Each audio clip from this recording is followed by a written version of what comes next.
छात्रगण, इसके पूर्व मैंने त्रिकोणमिति का ही एक विशेष पाठ का मैंने अध्ययन कराया था। आज फिर एक ही प्रकार के बहुत सारे प्रश्न आपको ब्लैक बोर्ड पर दिखाई पड़ रहे हैं। सबका प्रकार, सबकी क्वालिटी एक ही प्रकार की है, लेकिन देखने में यह प्रश्न बहुत लंबा दिखाई पड़ रहा है। ऐसे सभी प्रश्नों के समाधान के लिए हम एक ही विधि का इस्तेमाल करेंगे, ताकि इस प्रकार के जितने प्रश्नों के मात्र एक ही विधि से हल हो जाएंगे। उदाहरण के लिए कोई एक उदाहरण इसमें से लिया जा सकता है, कोई एक उदाहरण, सबके समाधान की विधि एक ही होगी। आप देख रहे हैं सभी के प्रश्नों में किसी में sin थीटा का मान निकालना है, किसी में tan थीटा का मान निकालना है, किसी में tan थीटा का tan ये कोसे अन्य अन्य बातें हैं, यानी निष्पत्तियों का ही मान निकालना है। ऐसी स्थिति में देखिए, यहां हम पूर्व में मैंने बताया था tan थीटा या sin थीटा या कोसेक थीटा किसी के मान का एक आंकिक अनुपात दिया हुआ था, यानी अंकों का अनुपात दिया हुआ था, लेकिन इसमें अंकों का अनुपात नहीं है, कोई एक निष्पत्ति इसमें नहीं है। ऐसी स्थिति में हम देखते हैं कि यहाँ पर मिश्रित निष्पत्तियां हैं, किसी में साइन के साथ कॉस जुड़ा हुआ है, किसी में सेक के साथ tan जुड़ा हुआ है, किसी में अन्य अन्य बातें हैं। तो ऐसी स्थिति में जिस प्रकार पहले प्रश्नों का समाधान मैंने किया था कि किसी एक निष्पत्ति का मान निकाल लेंगे हम, जो वही लंब कर्ण या लंब आधार या आधार कर्ण का निर्धारण हो जाएगा, तो एक तीसरी भुजा आपको पाइथागोरस प्रमेय के आधार पर आएगी। यदि तीन भुजाओं का मान निकाल लिया जाए तो सभी निष्पत्तियों का मान अलग अलग प्रश्नों से निकाला जा सकता है। उदाहरण के लिए मैं एक सवाल ले रहा हूं, इसी में से दूसरा सवाल, चलिए दूसरा सवाल कह रहा है कि यदि 7 sin square theta plus 3 cos square theta equal to 4। आप देख रहे हैं प्रश्न में साइन निष्पत्ति भी है और कोस निष्पत्ति भी है, दोनों निष्पत्तियों का समिश्रण है। लेकिन जब तक लंब आधार कर्ण का निर्धारण नहीं होगा, ऐसे प्रश्नों का समाधान नहीं किया जा सकता है। इसलिए इसका सरल उपाय है कि दो जात की निष्पत्तियां हैं, दो प्रकार के हैं, एक ही निष्पत्ति में इसको हम बदल देते हैं। उदाहरण के लिए हम क्या करते हैं कि 3 cos को हम पक्षांतर करके दाहिने तरफ लेकर के चले जा रहे हैं, तो हमारा समाधान होगा कि या अथवा कर देंगे हम 7 sin स्क्वायर थीटा, ये हो गया। तो ये पक्षावला उठ करके दाहिने तरफ जा रहा है, तो हो जाएगा 4 - 3 cos स्क्वायर थीटा। आप देख रहे हैं। तो अब यहां देखिए, यह cos निष्पत्ति है, यहां पर sin निष्पत्ति है, तो ये है a - b का होल स्क्वायर फॉर्म पर ले जाए या किसी फॉर्म पर ले जाए, तुलना पड़ेगा, तो इसमें 2ab जरूर चलाएगा। ऐसी स्थिति में हम एक साइन निष्पत्ति जो है इसी को हम cos निष्पत्ति बदल दे रहे हैं।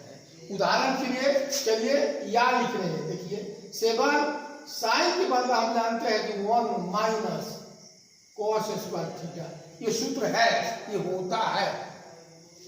क्योंकि ये कैसे होता है आपको हम बगल बता दे रहे हैं कि sine square theta plus cos square theta equal to 1, ये होता है, प्रमाणित किया गया है।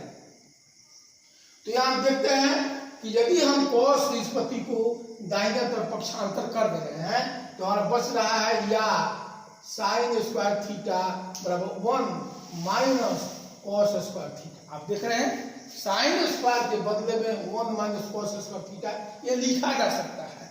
इसी के आधार पर मैंने यहाँ पर 7 sin स्क्वायर के बदले में 1 - cos स्क्वायर थीटा लिख दिया। तो दाहिने तरफ हमारा है 4 - 3 cos स्क्वायर थीटा, ये शब्द है।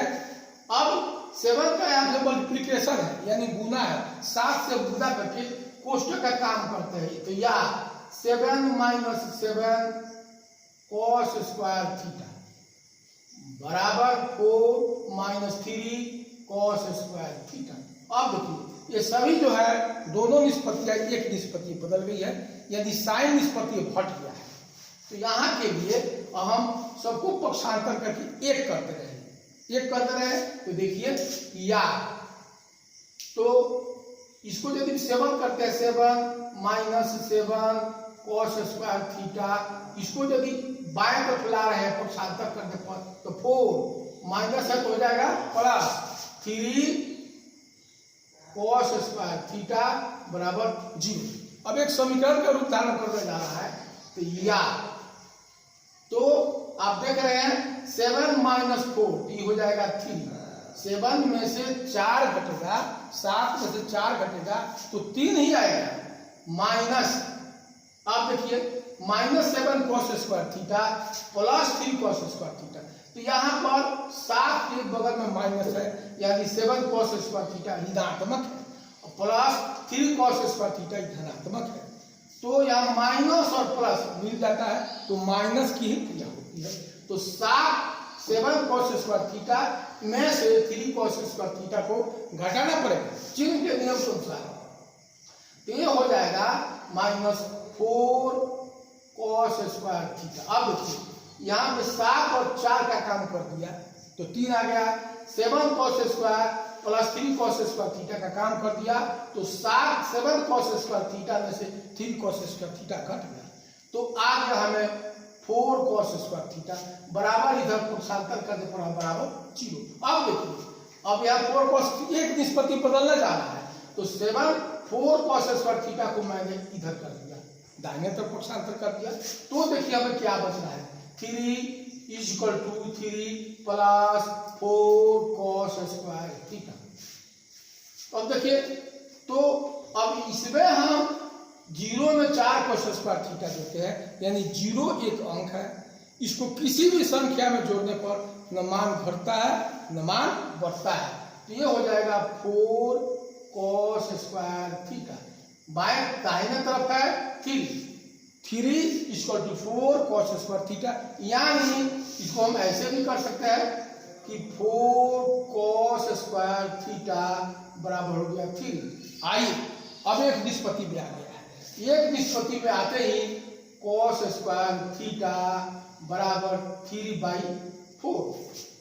अब एक निष्पत्ति में आ गया, अब दोनों तरफ यदि वर्गमूल लेते हैं, दोनों तरफ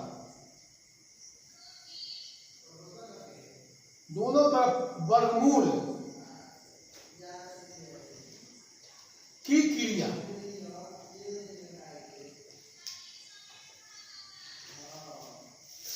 अब देखिए इधर वर्गमूल की क्रिया करते हैं तो क्या हो रहा है यानी cos स्क्वायर थीटा का वर्गमूल बराबर 3/4 का वर्गमूल। तो cos स्क्वायर थीटा इसका वर्गमूल हो गया cos थीटा, इसलिए cos थीटा = 3/2। अब देखिए एक निष्पत्ति में आ गया, मैंने चला था 2 निष्पत्तियों से, अब यहाँ पर आ गया cos थीटा यानी एक निष्पत्ति आ गया, तो अब यहाँ पर हम देख रहे हैं cos थीटा = 3/2। इसका मतलब हो गया आधार बटा कर पाइथागोरस से इस्तेमाल होने लगेगा, तो हम लिख देंगे इसलिए आधार बटा कर = 3/2, यानी अब यहाँ पर जो ही बैठाएंगे हम और एक समकोण त्रिभुज की रचना करते हैं और रचना करके निष्पत्ति का एंगल है थीटा, तो यहाँ मैंने थीटा लिख दिया, नामकरण कर दिया ABC। यहाँ देखिए आधार को हम लिखते हैं बेस बाई हाइपोटेन्यूज यानी कर्व B/S = 3/2। आइए देखिए ये हमारे भुजा कर्व है, यह भुजा लंब है और यह भुजा आधार है। इसका संकेत H होता है, इसका संकेत B होता है, इसका संकेत P होता है। अब देखिए यहाँ b/h यानी आधार बटा कर्ग। आधार के सामने √3 है तो आधार का मान हो गया √3 और h का मान 2 है तो यहाँ h का मान हो गया 2। आपके सामने है कि कर्ग और आधार दो निष्पत्ति हमको मिल गई, दो अनुपात हमको मिल गया। तो अब इसके बाद हमें लंब देख रहे हैं कि लंब का मान हमें अज्ञात है, इसी को ज्ञात करना है। इसलिए लिखा गया इसलिए लंब बराबर √कर्ग² माइनस आधार square is equal to s का मान हमें दिया है 2 तो 2 का स्क्वायर, आधार का मान दिया है √3 तो √3 का स्क्वायर और सब का वर्गमूल।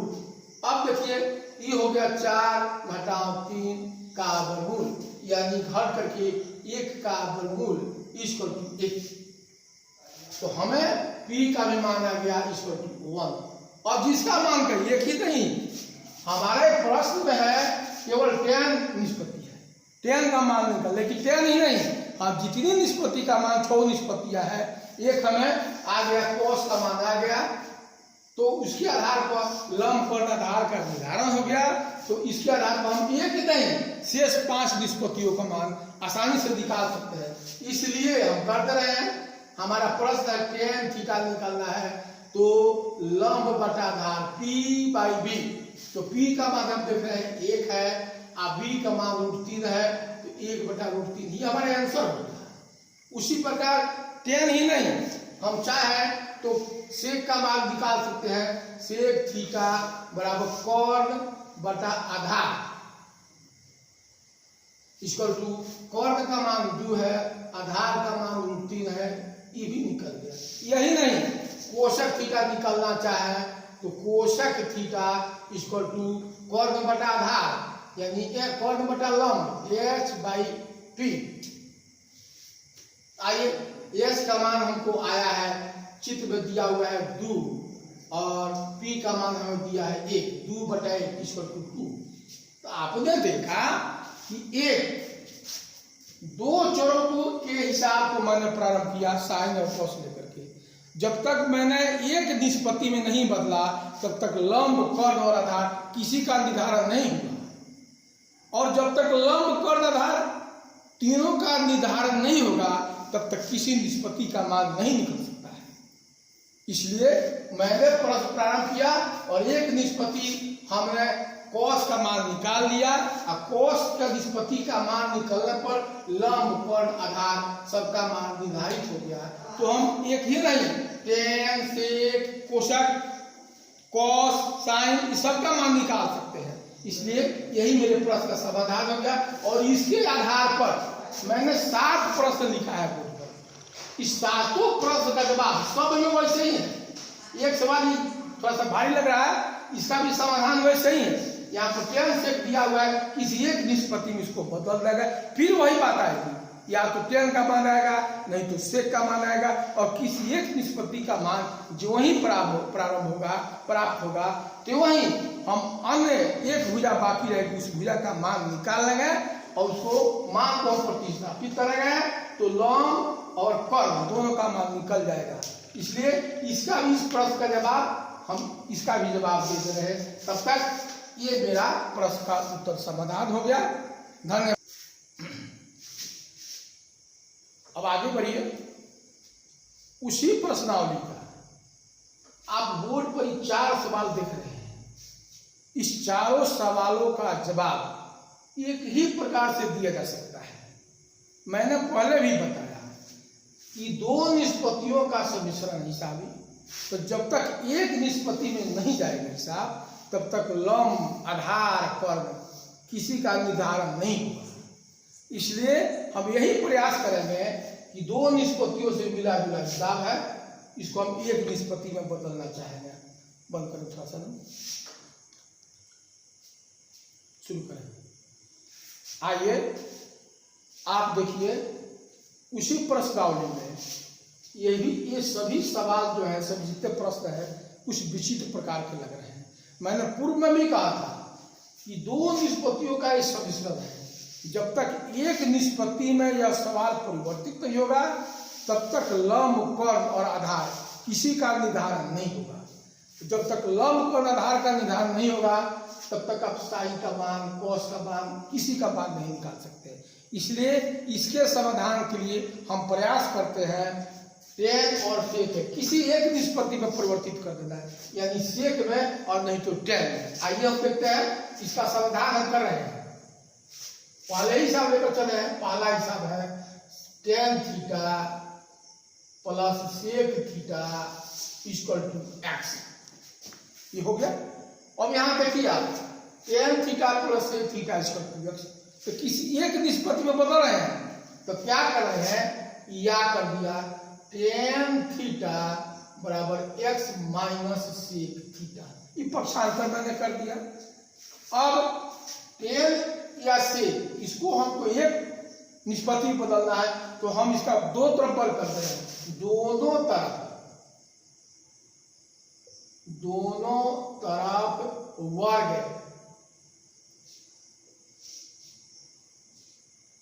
करने पर आइए हम दोनों तरफ वर्ग कर दे रहे हैं।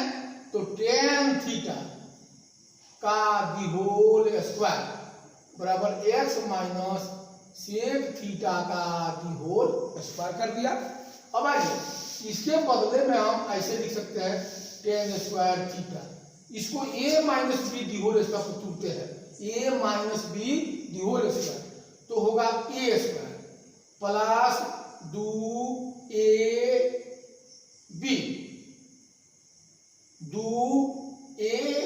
माइनस हो गया minus 2ab plus B square यानी सेक थीटा का होल स्क्वायर, ऐसे हो गया। आइए अब इसको हम क्या करते हैं, चूंकि हम जानते हैं कि टेन स्क्वायर थीटा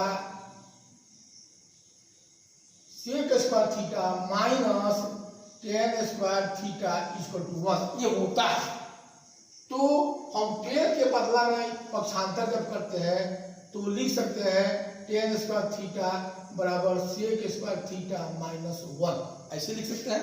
तो यहाँ पर टेन स्क्वायर के बदले में सेक स्क्वायर थीटा माइनस 1 लिख देते हैं, तो हो गया यहाँ पर sec square theta minus 1 is equal to x square minus 2x sec theta plus sec square theta.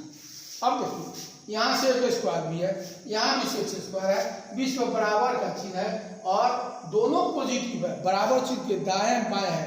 तो आप इसको पक्षांतर करके सेक को यहाँ ले जाएंगे तो sec square minus sec square equal to 0 समाप्त हो जाएगा। और वहीं तो वहीं इसको कैंसिल कर दे रहे हैं, पक्षांतर करके कैंसिल हो जाएगा। अब बच रहा है या माइनस 1 बराबर x square minus 2x sec theta. आइए अब इसको हम क्या करते हैं 2x सेक थीटा को पक्षांतर करके बाएं तरफ लेते हैं, तो इस एक को उठा करके हम इधर ले जा रहे हैं। तो देखिए या लिखेंगे हम कि ये हो गया 2x sec theta, 2x sec theta बराबर एक्स स्क्वायर और एक गया पक्षांतर हुआ तो हो गया प्लस 1 2x सेक थीटा बराबर एक्स स्क्वायर प्लस 1 या 1 प्लस एक्स स्क्वायर थीटा। इसलिए सेक थीटा बराबर x square plus 1/2x।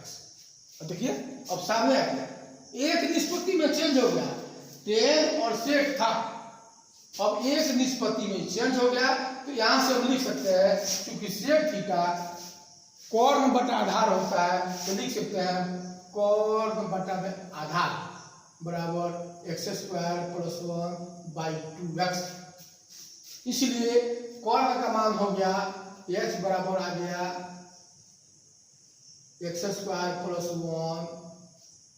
1/b और b का मान आधार का मान हो गया 2x हो गया। आधार और कर्ण दो भुजाओं का मान ज्ञात हो गया। अब इसको हम एक संपूर्ण त्रिभुज की रचना कर करके और उसी को मान को बिठा दे रहे हैं। तो आप देखिए ये कोण थीटा हो गया, आधार पर का कोण नामकरण कर दिया तो ये ABC हो गया, या B जो है 90 डिग्री का है, समकोण त्रिभुज हो गया। ये कर्ण है और यह लंब है और यह आधार है। आप देखिए कर्ण का मान आ गया है x² + 1। फिर देखिए आधार का मान आ गया है 2x। अब चित्र से ही स्पष्ट है, आप चित्र देखिए, कर्ण का मान और आधार का मान आ गया, तो एक लंब भुजा है जो कि अज्ञात है। अब इसी लंब का मान निकाल देंगे तो समकोण त्रिभुज की तीनों भुजाओं का मान ज्ञात हो जाएगा। जब तीनों भुजाओं का मान ज्ञात हो जाएगा तो जिसका चाहे उसका मान निकाल लेंगे हम। आइए देखते हैं। तो हो गया, इसलिए यहाँ पर हो गया लंब P = √h² - b², यानी आधार स्क्वायर कर्ण स्क्वायर माइनस आधार स्क्वायर। इसका मान जब हम भरते हैं तो x का मान है x² + 1 का होल स्क्वायर, b का मान है 2x, तो 2x का होल स्क्वायर और सभी का वर्गमूल। अब यहाँ के बाद में हम यहाँ बता दे रहे हैं, इस सवाल को यही खत्म कर दे रहे हैं। इसलिए P = x² + 1 + 2x, यानी a² - b², यानी a + b into a - b, ऐसे हो गया a + b into a - b और इस सभी का वर्गमूल। आइए देखते हैं क्या हो रहा है। तो ये हो गया x² + 1 + 2x, ये हो गया x + 1 का होल स्क्वायर, ये हो गया x - 1 का होल स्क्वायर और सभी का वर्गमूल बराबर हो गया यह x + 1 इंटू x - 1। P का मान कितना आ गया x + 1 इंटू x - 1, यानी ये हो गया = x² - 1, यानी a + b into a - b = a² - b², यानी P का मान हमको आ गया इतना x² - 1। अब हम यहाँ लिखते हैं x² - 1, P का मान भी आ गया। अब जिसका मान निकालना चाहे, हम निकालना चाह रहे हैं से साइन का मान तो निकाल देते हैं। इसलिए साइन थीटा बराबर लंब बटा कर्ण। अब लंब हम देख रहे हैं आया है x² - 1 और कर्ण का मान आया है x² + 1। तो यही हमको साबित करना था कि साइन थीटा = x² - 1 x² + 1। मैंने यहाँ पर साबित किया कि साइन थीटा x² - 1 x² + 1 हमारा समस्या का समाधान हो गया।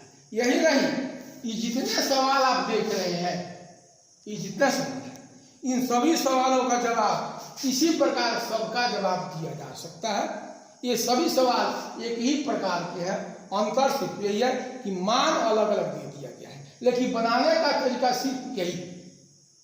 इसलिए बंधु आप इसका अवलोकन करें और इसे देखें, समझें, बनाएं, प्रयास करें और उसके बाद इस पर जो समस्या आपके पास आती है उस समस्या के लिए आप कमेंट करें, उसका जवाब आपको जरूर मिलेगा। और इसके लिए आप इस चैनल को देखें और कृपया इसे सब्सक्राइब करें ताकि आपको भी लाभ मिले और हमको भी लाभ मिले। इसके लिए हम आपके हार्दिक अभिनंदन करते हैं और इसी के बाद अपना जो है यह लेक्चर जो है इसको हम समाप्त करते हैं। धन्यवाद।